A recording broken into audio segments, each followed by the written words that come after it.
शादी के अगले दिन नई नवेली सिमरन अपनी सास के पांव छूती है। सदा सुहागन रहो बहू। तो आज तुम्हारी पहली रसोई है और तुम्हें अपनी पहली रसोई में कुछ ऐसा बनाना है जो कुछ अलग हो और खाने में भी स्वादिष्ट हो। और हाँ, तुम्हारे पास सिर्फ आधा घंटा है। आप सब बाहर इंतजार कीजिए, मैं झट से आप सबके लिए एक डिफरेंट चीज बनाकर लाती हूँ। सिमरन रसोई में जाती है और झट से टमाटर के समोसे बनाकर तैयार कर लेती है। कुछ देर बाद वो समोसे लेकर बाहर आती है और सबको परोसती है। अरे वाह बहू, इतने करारे टमाटर के समोसे तो हमने आज तक नहीं खाए। ये तो सचमुच बहुत ही स्वादिष्ट है। वाह वाह वाह, मजा आ गया। ये ले, ये सोने की बालियां मेरी तरफ से, तेरी पहली रसोई का तोहफा। वाह, शुक्रिया माँ जी। मैंने कहा था ना माँ, सिमरन पहले ही दिन तुम्हारा दिल जीत लेगी। मेरी सिमरन है ही इतनी प्यारी, और उतने ही प्यारे हैं इसके हाथ के ये टमाटर के बने समोसे। मैं तो बहुत सारे समोसे खाऊंगा। हाँ हाँ, मैं भी खूब सारे खाऊंगी। कुछ ही दिनों में सिमरन घर की सारी जिम्मेदारियां संभाल लेती है। वो तीनों अपनी छोटी सी दुनिया में बहुत खुश थे, लेकिन एक रोज अचानक अर्जुन के कपड़ों की दुकान में आग लग जाती है और उसका सब कुछ जलकर खाक हो जाता है। ये देख अर्जुन अपने होश खो बैठता है और रोते हुए सड़क पर चला जा रहा था। सब कुछ खाक हो गया। मेरी तो कुछ समझ नहीं आ रहा है। अब मैं क्या करूंगा? फिर से काम शुरू करने के लिए तो खूब पैसे चाहिए। उदास मन से अर्जुन रास्ते पर चला जा रहा था। वो इतना दुखी था कि उसे गाड़ी की आवाज तक सुनाई नहीं देती और एक गाड़ी से उसकी टक्कर हो जाती है। फिर इस एक्सीडेंट में अर्जुन की आंखें चली जाती हैं। एक रोज अर्जुन सिमरन से, मुझे माफ करना सिमरन, अब मैं बिल्कुल बेकार और लाचार हो चुका हूँ। अब मैं तुम पर सिवाय बोझ के और कुछ नहीं हूँ। आप ऐसा क्यों सोच रहे हैं? आप सही सलामत हैं, यही हमारे लिए काफी है। और आप फिक्र मत कीजिए, घर चलाने के लिए हम कुछ न कुछ कर ही लेंगे। लेकिन बहू, हम काम क्या करेंगे? माँ जी, हम दोनों टमाटर के समोसे बनाकर बेचेंगे, क्या कहते हो? विचार तो बहुत अच्छा है बहू। वैसे भी तेरे हाथ के टमाटर के समोसे तो जो एक बार खा ले, उसका स्वाद वो कभी भूल ही नहीं सकता। फिर एक ठेले पर टमाटर के समोसे पुदीने की चटनी के साथ बनाकर बेचना शुरू कर देती हैं। टमाटर के समोसों की एक अलग ही महक थी, जिससे सभी लोग उनके ठेले की ओर खींचे चले आते हैं। वाह, क्या लाजवाब खुशबू आ रही है। आखिर ये किस चीज के समोसे हैं बहन? टमाटर के समोसे हैं भाई साहब, वो भी सिर्फ 10 रुपए का एक। कहो तो लगा दूं? अरे वाह, बस 10 रुपए का? फिर तो ये टमाटर का समोसा खाना ही पड़ेगा। बहन जी जल्दी लगा दो। ये लो बेटा, साथ में पुदीने की चटनी भी है। अरे दीदी, आप तो वही हो ना जो नूरपुर गांव में मदन हलवाई की दुकान पर टमाटर के स्वादिष्ट समोसे बनाती थी? हाँ, मैं वही हूँ। फिर तो आप मेरे लिए 3 लगा दो। पता है, आपके जाने के बाद मदन हलवाई के समोसों में वो स्वाद ही नहीं रहा। मेरे मुंह में तो इनको देखकर ही पानी आ रहा है। आज कितने दिनों बाद इन्हें खाऊंगी। ये गर्मा गर्म समोसे खाकर तो मजा ही आ गया भाई। वाह। बच्चों, अगर शादी पार्टी का कोई ऑर्डर हो तो हमें जरूर बताना। जी जी आंटी जी, बिल्कुल। पहले ही दिन उन दोनों की अच्छी खासी कमाई हो जाती है। अब हर रोज इसी तरह दोनों सास बहू खूब समोसे बनाकर बेचती। देखते ही देखते कुछ ही महीनों में दोनों सास बहू टमाटर के समोसे वाली सास बहू के नाम से मशहूर हो जाती हैं। अब तो दूर दूर से लोग उनके पास समोसे खाने आते हैं। ऐसे ही एक रोज एक शेफ उनके समोसे खाने आता है। सच में मैंने कई जगह के समोसे खाए हैं, लेकिन ऐसे समोसे आज तक नहीं खाए, वो भी टमाटर के समोसे। वो तो पहली बार खाए। मैं आपके नाम की फ्रेंचाइजी से हर छोटे बड़े शहर में समोसे बेचना चाहता हूँ, जिससे लोगों तक आपके हाथ के ये टमाटर के समोसे का स्वाद पहुंचे। इसमें 20% मेरे लिए और 80% आपका प्रॉफिट होगा। तो कहिए, क्या आपको मंजूर है? ये तो आपने बहुत अच्छी बात कही। ये डील मुझे मंजूर है। अब दोनों सास बहू के टमाटर के समोसे नाम से हर जगह उनकी फ्रेंचाइजी ओपन हो जाती है और जगह जगह उनकी फोटो और नाम के साथ होर्डिंग लगना शुरू हो जाते हैं। देखते ही देखते 2 साल में वो बहुत ही अमीर बन जाते हैं। फिर वो बड़े से शहर में अर्जुन की आंखों का ऑपरेशन करवाते हैं। अर्जुन अब पूरी तरह ठीक हो जाता है और अब वो खुशी खुशी एक साथ रहने लगते हैं।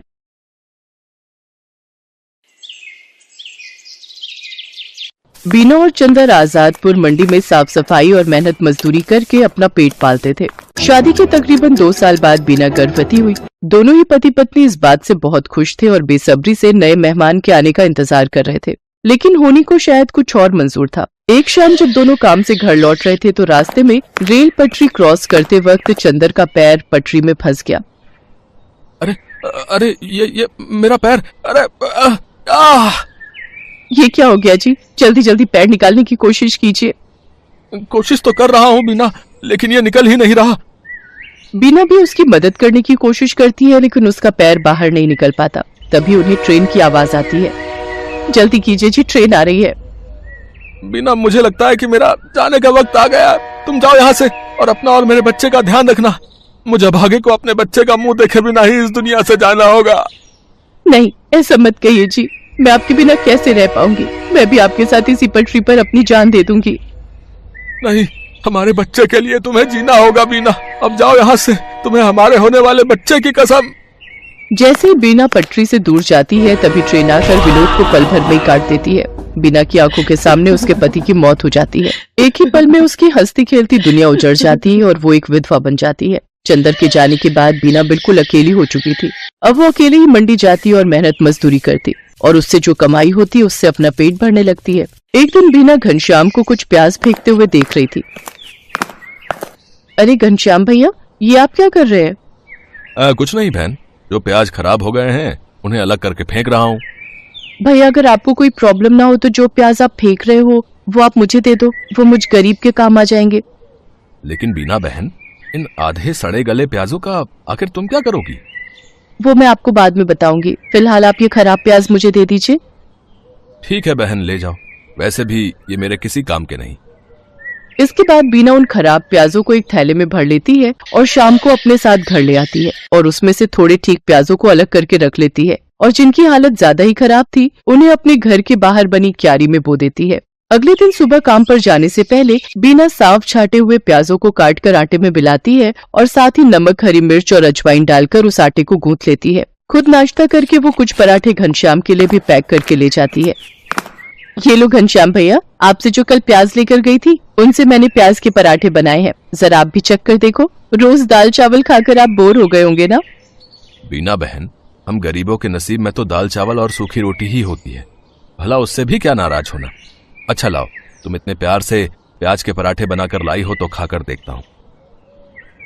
घनश्याम को बीना के हाथ के बने प्याज के पराठे बहुत पसंद आते हैं। ऐसे ही कुछ समय बीत जाता है। बीना को अब 7वां महीना लग गया था, जिस वजह से वो मजदूरी नहीं कर पा रही थी, जिस वजह से उसके घर खाने पीने की तंगी हो गई थी। ऐसे ही एक रोज जब वो खाना बनाने जाती है तो देखती है कि राशन के सभी डिब्बे खाली हैं। हे भगवान, एक बार को मैं तो भूखी रह लूंगी, लेकिन मेरे अंदर पल रही ये नन्ही जान कैसे भूखी रहेगी? इस हालत में तो कोई मुझे काम भी नहीं दे रहा, अब क्या करूं? हाँ, याद आया, अपनी जमीन में थोड़े प्याज उगाए थे ना, क्यों ना उनको निकाल लूं, वो अब पूरी तरह पक गए होंगे। बीना उन प्याजों को निकालती है और पड़ोस से थोड़ा आटा उधार मांग कर ले आती है। उसके बाद स्वादिष्ट प्याज के पराठे बनाती है। उसके पराठों की खुशबू को सूंघते हुए उसकी पड़ोसन आरती वहाँ पहुँच जाती है। अरे वाह बीना, तेरे घर से तो बड़ी ही अच्छी खुशबू आ रही है। आखिर क्या बनाया है तूने? कुछ नहीं बहन, ये प्याज के पराठे बनाए हैं। लो, तुम भी खाकर बताओ कैसे बने हैं।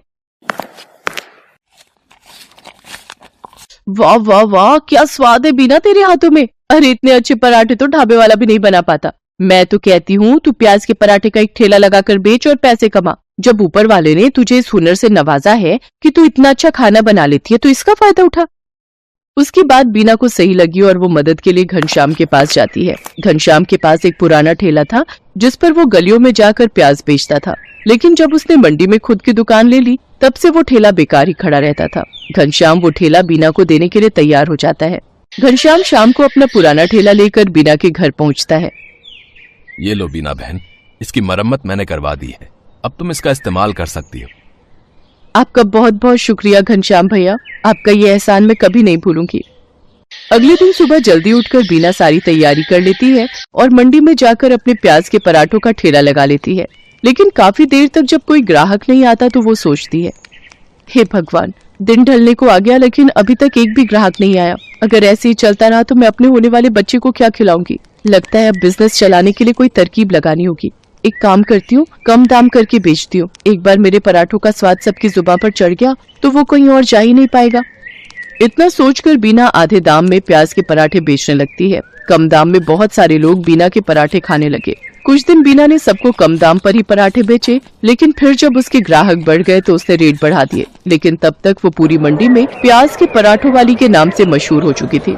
कुछ ही दिनों में उसकी अच्छी खासी कमाई होने लगी थी। वो भगवान के आगे हाथ जोड़कर बोलती है, हे भगवान, तेरी कृपा से और कुछ अच्छे लोगों की मदद से मेरा काम बहुत अच्छा चल पड़ा है और मैं अच्छी खासी कमाई कर लेती हूँ। बस मुझ पर ऐसी अपनी कृपा दृष्टि रखना ताकि मैं अपने बच्चे को एक अच्छी जिंदगी दे सकूं। कुछ ही दिनों में बीना खुद का ढाबा खोल लेती है। अब उसकी खूब अच्छी कमाई होने लगी थी। उसका काम और बढ़ गया था, इसलिए उसने अपनी मदद के लिए 2 लाचार औरतों को रख लिया था। बीना की डिलीवरी का समय भी आ गया और उसने एक बेटे को जन्म दिया। महीने भर का रेस्ट लेने के बाद वो वापस काम पर जाने लगी और अपने साथ अपने बच्चे को भी ले जाती। अब वो काम संभालने के साथ साथ अपने बच्चे की भी अच्छी परवरिश करने लगी और खुशी खुशी उसके साथ रहने लगी।